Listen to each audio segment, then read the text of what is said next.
Labrīt! Labrīt, kolēģi! Labrīt, skatītāji! Sarunājam lūdzu tā, tuvāko minūšu laikā jā ar skaudību, tad ar baltu skaudību. Plus 20 grādi, saulīte, zila debes. Es atrodos tieši tur, kur gribās. Atrasties pie ūdeņiem, pareizāk sakot, uz ūdeņiem. Un vēl precīzāk sakot, vietā, kur svētdien vēl krietni patīkamākos laikapstākļos te būru un mastu netrūks. Reku Vanšu tilts, reku mūsu mīļā likteņu upe Daugava. Nu, un tad, lai saprastu, par ko tad īsti ir stāsts, es šajā brīdī esmu pievienojies uz klāja jahtai Slam jahtas komandai un Latvijas burāšanas savienības prezidentam Kasparam Roškalam. Labs rīts! Labrīt! Tavā varā šajā brīdī ir nodemonstrēt un iedot mums iemeslu saprast, kas tad ir tās miglas tauras, kā tās skan? Jā. Es domāju, ka skatītājiem pietiekami skaidrs, kas ir tagad miglas taure. Un svētdien, cik tādu jūs aplēšat, ka vienlaicīgi skanēs un cik ilgu laiku, uz ko mums gatavoties apkārtējo māju iedzīvotājiem? Svētdien mēs ejam uz Guinness rekordu. Mums ir jāpērspēj 250, bet mēs ejam uz 500. Un, kā sacīt, jāsaka visiem dalībniekiem, tā kā mēs notiks te Daugavā, visiem dalībniekiem būs izsniegta arī ausu aizbāžņi. Aha, arī apkārtējo namu iedzīvotājiem? Apkārtējo namu iedzīvotājiem mums bija akustikas pētījums, ka tik traki nebūs. Un tās būs tikai 10 sekundes. Mēs varam pievērst uzmanību tam taurītēm. Tas ir oficiālās, jā? Oficiālās tauras, kas ir printētas 3D printeri, bet mēs esam saņēmuši no Guinness akceptu, ka šis ir ok un rekordu mēģinājums tiks ieskaitīts.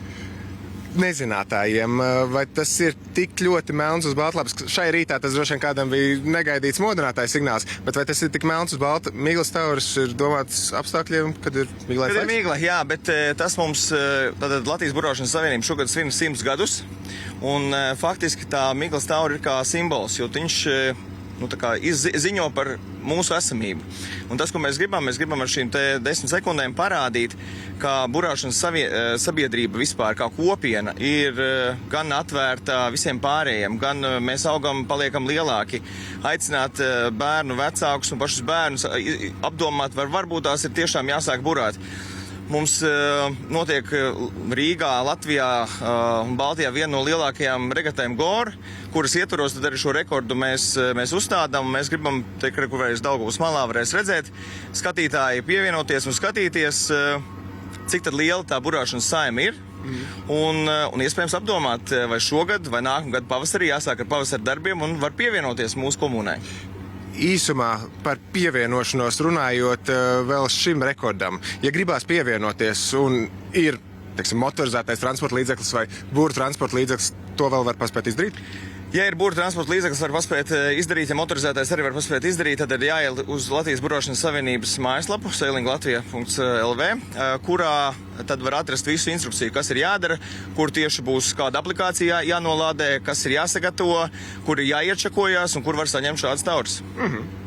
Instrukcija pavisam skaidra. Gaidām un novēlam izdošanos svētdien, bet svētdienu 28. datumu, protams, ka ar visu pasaules rekordu gaida arī pārējā Zeļļotāju savienība, jo tad, kad Jāņi nosvinēti, tad, kad tās lietas garām, un tad klāt burātāji lielākie svēki, vai ne, Ilona?